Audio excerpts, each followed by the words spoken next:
Welcome to the Venture Experience podcast featuring interviews with up-and-coming entrepreneurs and business leaders. Join host Brian Weatherford as we peel behind the curtain into the motivations, tools, and strategies used by successful business leaders.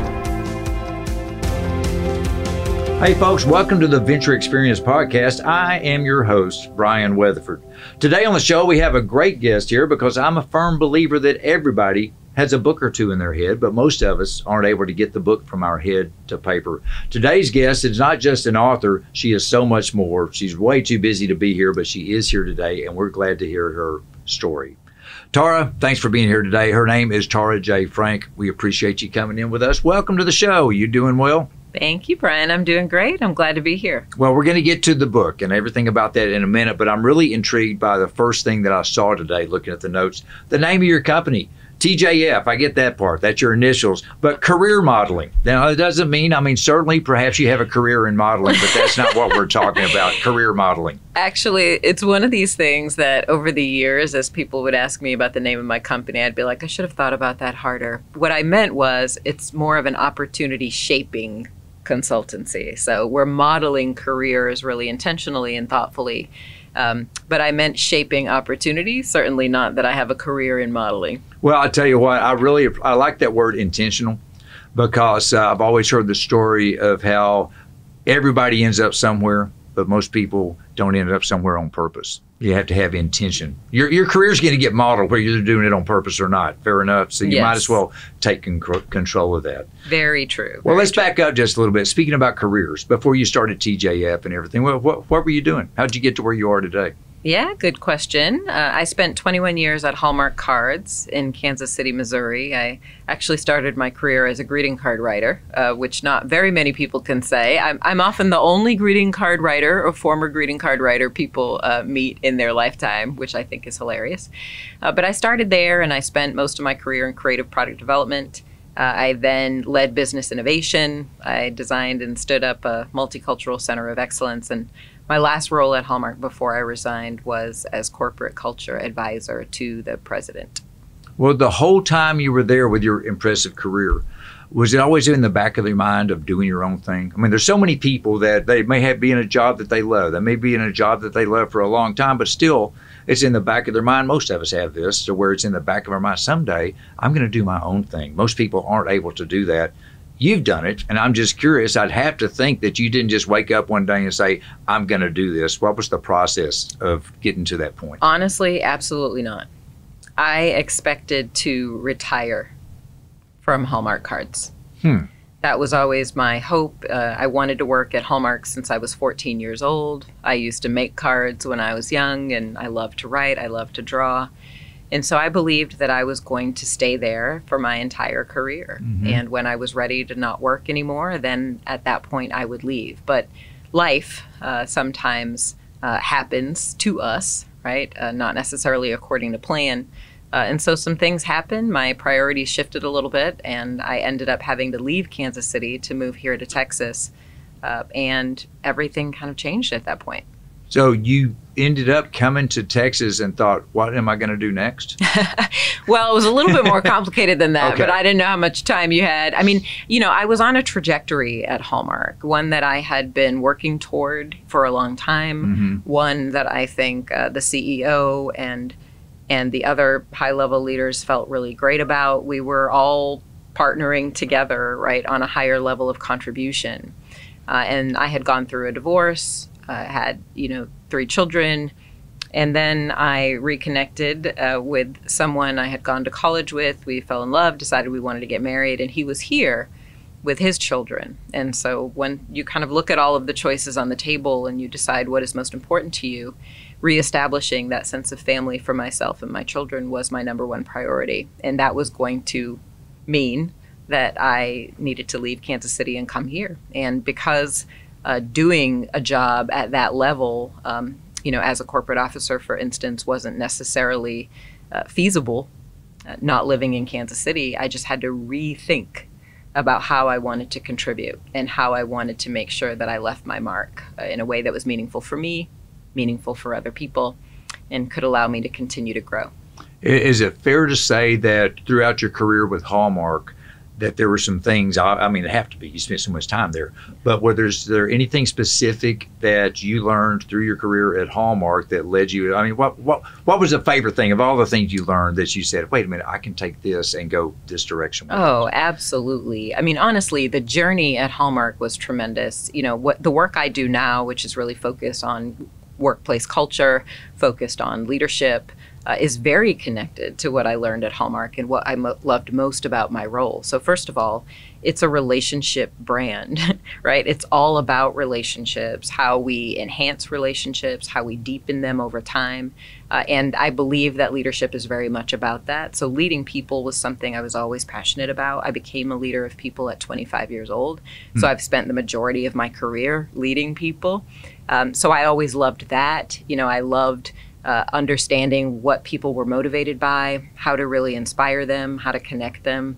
And those are all things that I do today. So part of it is I look back on it and I say each skill I developed, right, each insight I gained along the way, every competency that I had to build in order to be successful in my jobs has led me to a place where I can be successful on my own today. And I'm grateful for that.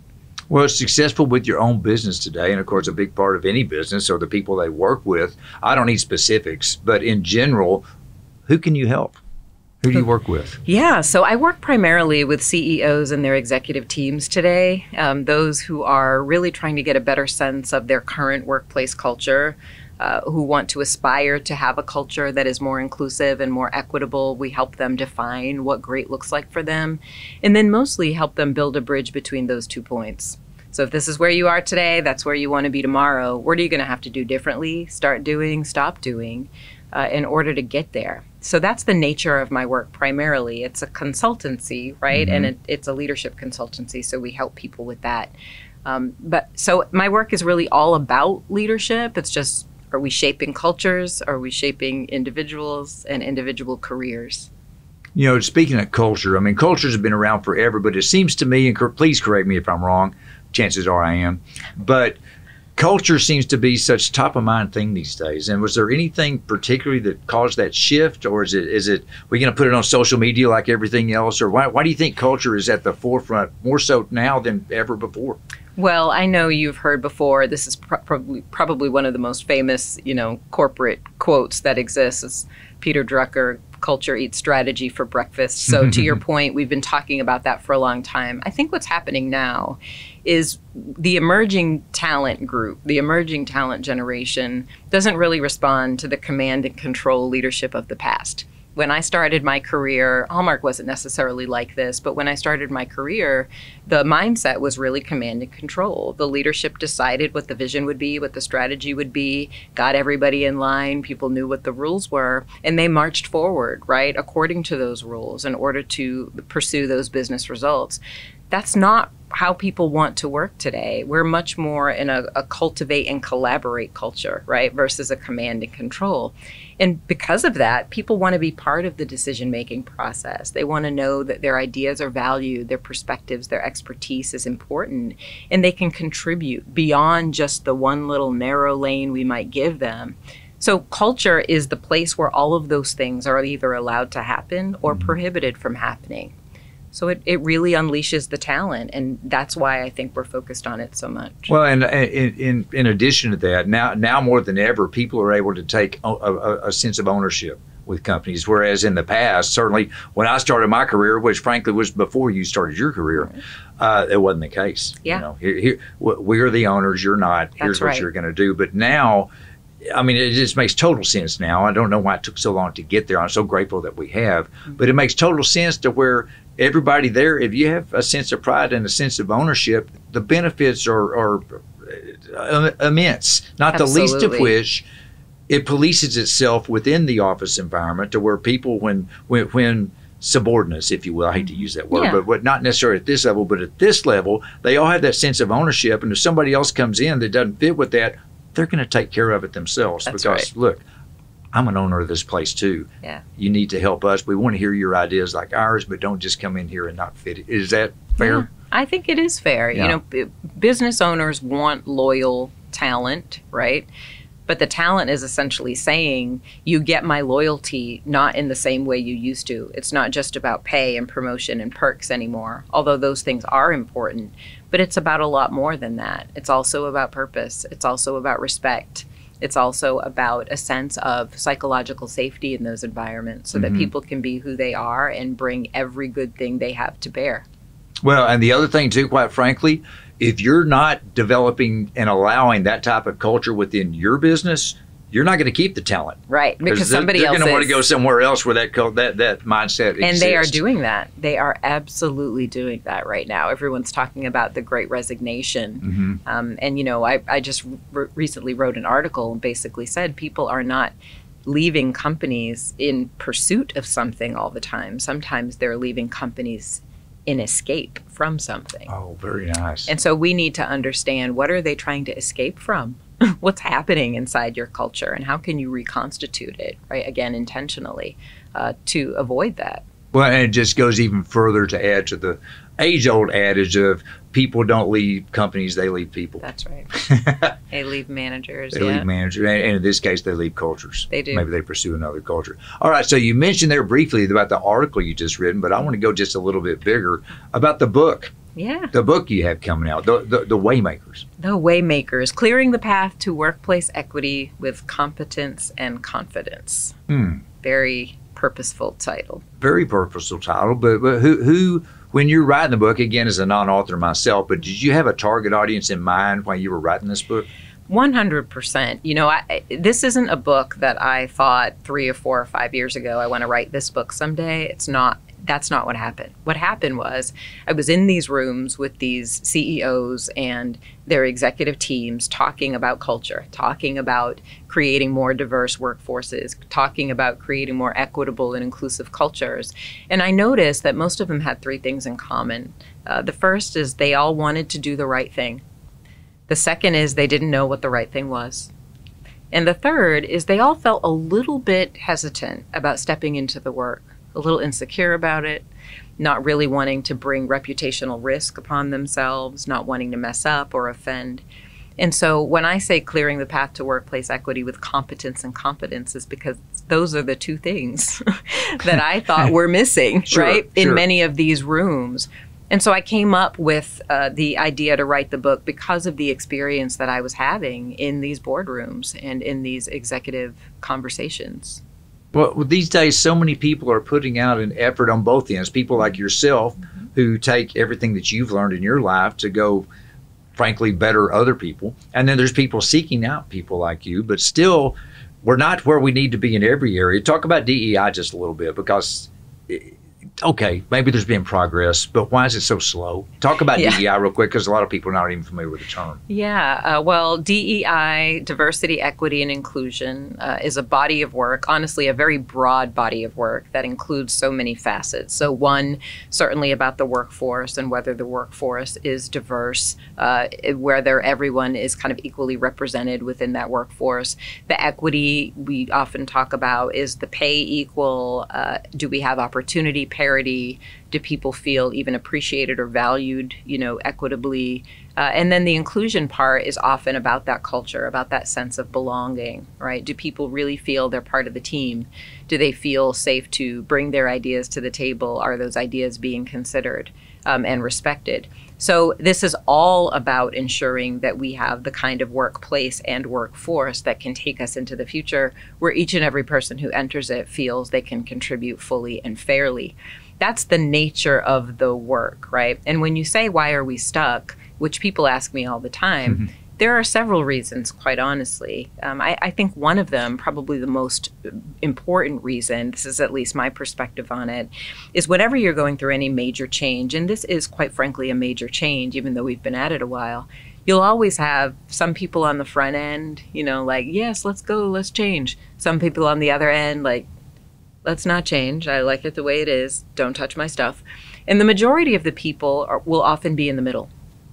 watching, observing, wondering if they have a role to play, maybe seeing things they don't feel great about, but not necessarily seeing it as their business or their place to do anything about it.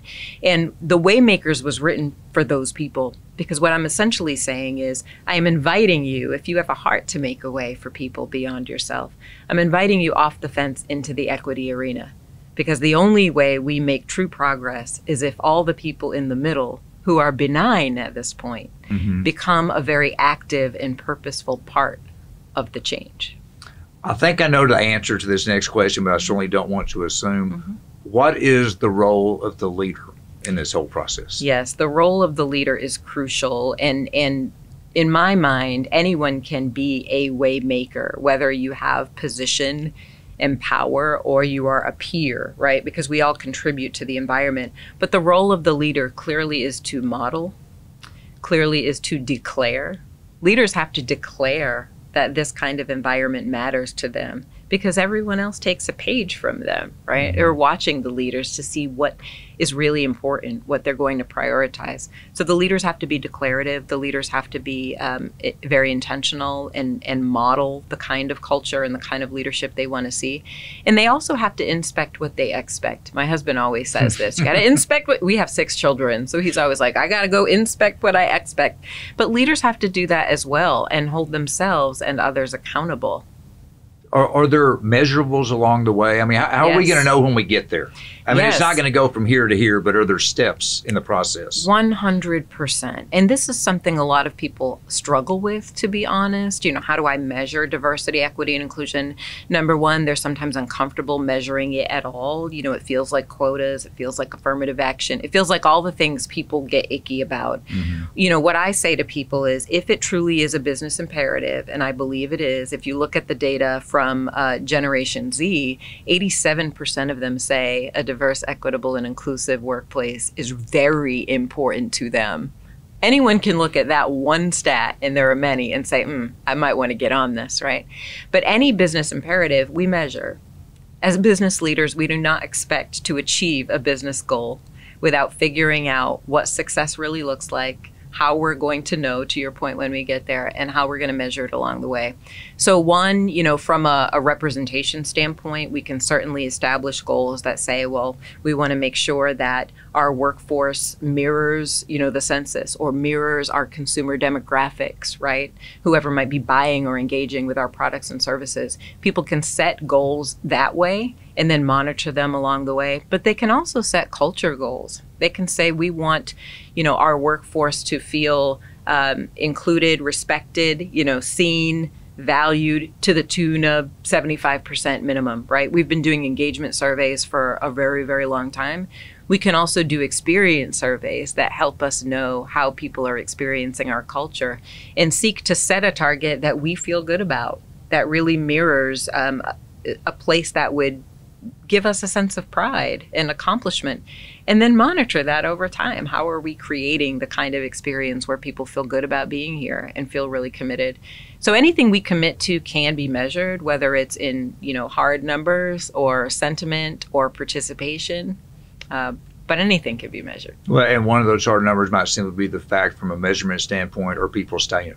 Are they buying into the process? Exactly right. Are they participating in building the brand that you want? And it 100%. all starts with leadership. All right. Hey, I'm about out of time today, but I've got to ask you another thing. As a business owner yourself, you could do what you do anywhere, quite frankly. You're here at Venture X, and I'm just curious why. What does Venture X bring to the table for you and for your business? Well, I have to be completely honest, and I'm sure I'm not alone. I was really getting tired of working out of my home every single day. You know, what I do at work really requires me to be creative, to be able to think outside of the box. And so Venture X gave me an opportunity to create my own little, you know, hideaway. I've put a lot into our space. You know, I've made it beautiful and creative and inspiring. And so it's a place that I come to be alone with my thoughts. It's a place I come to meet with the other people on my team, because of course I can't do that from my home when we need to strategize or brainstorm or collaborate on something. So it's just been wonderful to have another place to go when I need to do different kinds of work. Fair enough. You know, the home environment is fine, but this ain't bad here. No, not at all. Jaye Frank, thank you so much for sharing all your stories from achieving your childhood dream of getting into the greeting card business, doing that quite successfully, taking what you learned, moving to Texas, bringing it with you, moving into Venture X, writing a book, helping other businesses along the way, helping us all to develop the brands that we all want to get, and giving leaderships the skills and the measurables to get there. We appreciate that, and thank you for being with us today. We appreciate it. Thanks, Brian. Appreciate it. Hey, folks, as always, we appreciate you being here with us on the Venture Xperience podcast. We look forward to catching you next time, but for now, Brian Weatherford saying, see you then. Thank you. Venture X is a locally owned and globally connected portfolio of co-working spaces, providing businesses with on-demand office space and services to successfully run their company. When you need space for your next business, X marks the spot.